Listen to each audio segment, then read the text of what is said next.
Guys, magluluto ako ng pakbit na with galunggong na pinarito. Ito po yung aming hapunan. Tapos, lalagyan ko pa yan guys ng chicharon.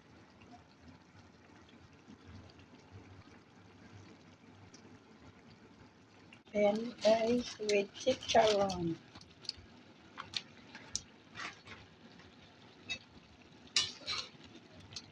Halo-haloin natin ang ating ulam para mas masarap ang ating hapunan.